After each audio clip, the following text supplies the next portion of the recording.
Hello everyone, welcome to Ken Studies. आज है 2 फरवरी। Start करते हैं आज के एमसीक्यू क्वेश्चंस।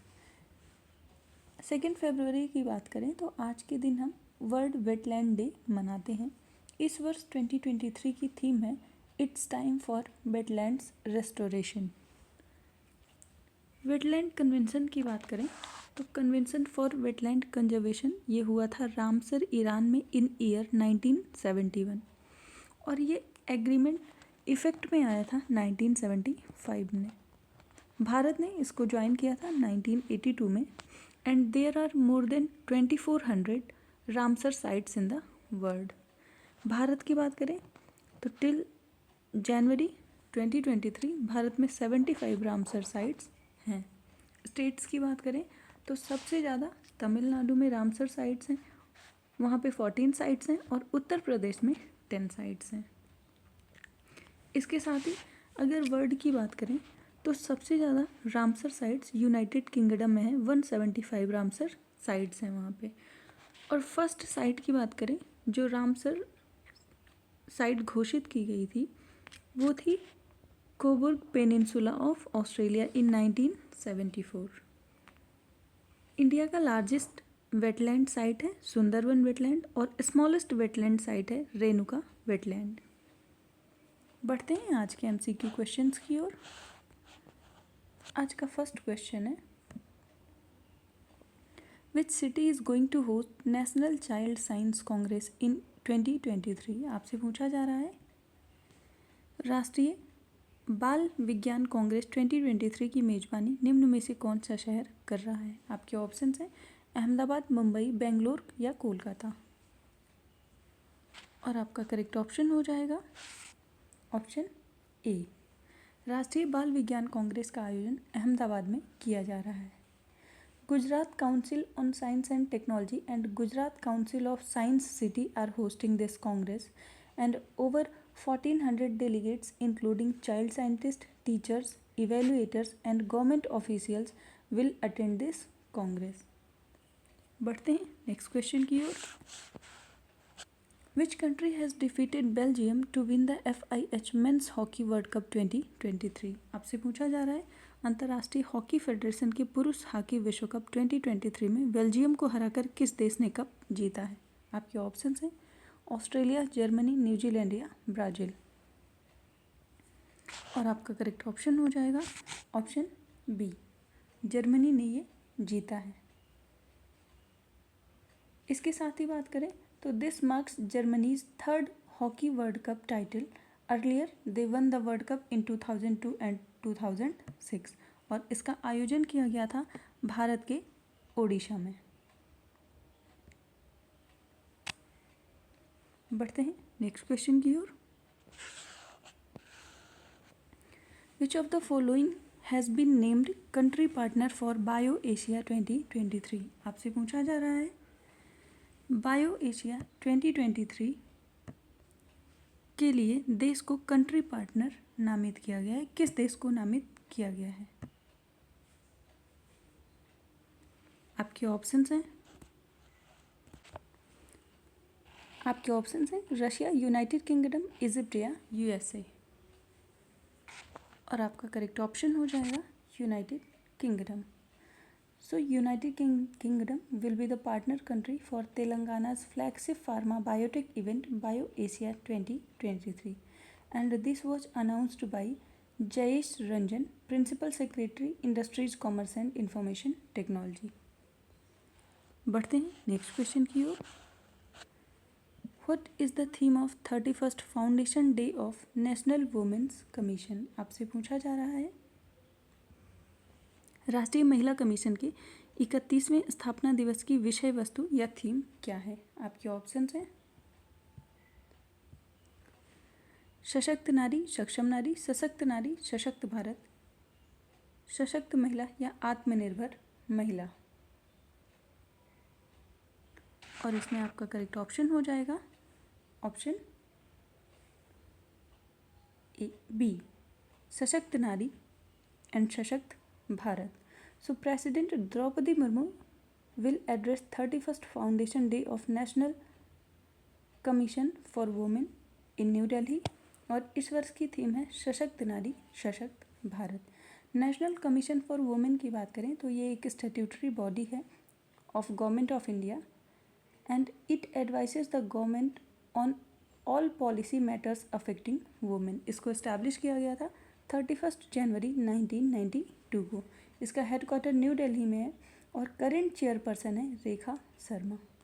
फर्स्ट अगर चेयरपर्सन की बात करें इस कमीशन की तो वो रही हैं जयंती पटनायक। बढ़ते हैं नेक्स्ट क्वेश्चन की ओर।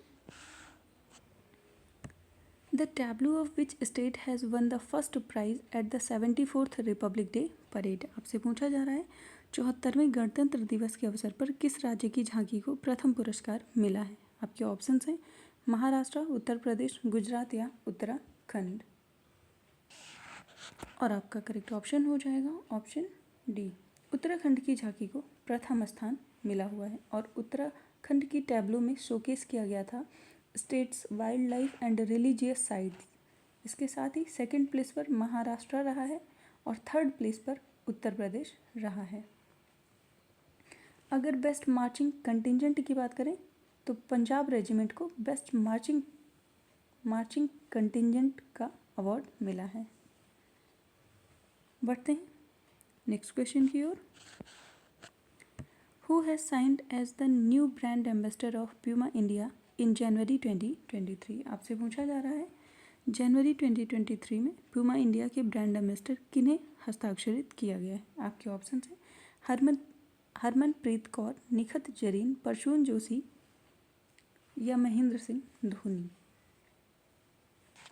और आपका करेक्ट ऑप्शन हो जाएगा ऑप्शन ए, हरमनप्रीत कौर को प्यूमा इंडिया ने साइन किया है as a new brand ambassador.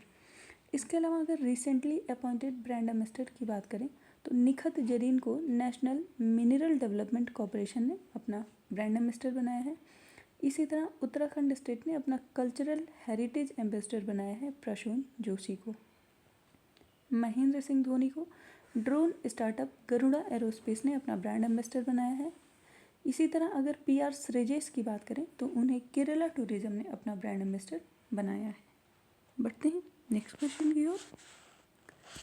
As per the latest economic survey India's economy will grow by how much % in 2023। अभी हाल ही में इकोनॉमिक सर्वे पेश किया गया है, आपको बताना है उसके अनुसार वर्ष 23-24 में कितने प्रतिशत की वृद्धि करेगा, भारतीय अर्थव्यवस्था में कितने प्रतिशत की वृद्धि होगी।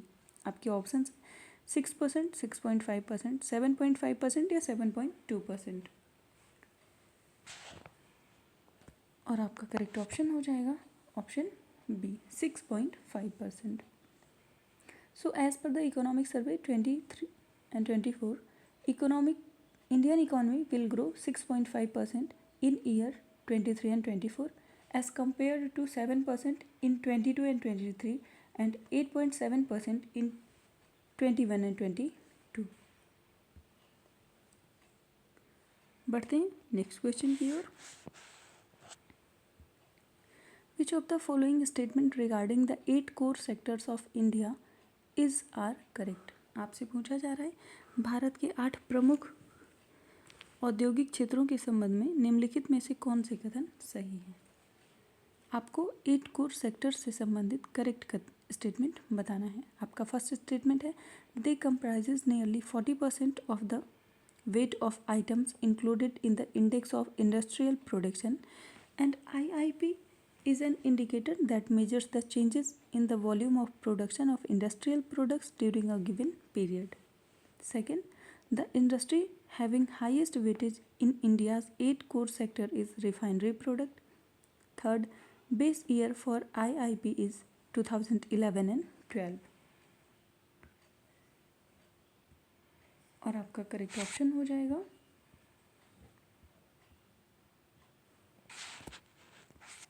Option A. आपके तीनों ही स्टेटमेंट सही हैं। इसका जो बेस ईयर है वो 2011 और 12 है। इसके साथ ही हाईएस्ट वेटेज है रिफाइनरी प्रोडक्ट्स का। बढ़ते हैं नेक्स्ट क्वेश्चन की ओर। With reference to the Economic Survey of India, which of the following statement is incorrect? आपसे इनकरेक्ट स्टेटमेंट पूछा गया है। आपका फर्स्ट स्टेटमेंट है, the first economic survey in India was presented in the year 1947 and 48. Second, it is prepared under the guidance of chief economic adviser. आपसे incorrect statement पूछा गया है और आपका ऑप्शन हो जाएगा ऑप्शन ए। आपका फर्स्ट स्टेटमेंट रॉन्ग है और सेकेंड स्टेटमेंट सही है। फर्स्ट रॉन्ग है क्योंकि first economic survey in India was presented in the year 1950 and 51 and up to 1964 it was presented along with the union budget, and from 1964 onward it has been delinked from the budget. Second statement आपका सही है, it is prepared by the economic division of the Department of Economic Affairs under the guidance of Chief Economic Advisor. आज के current affair session में इतना ही, धन्यवाद।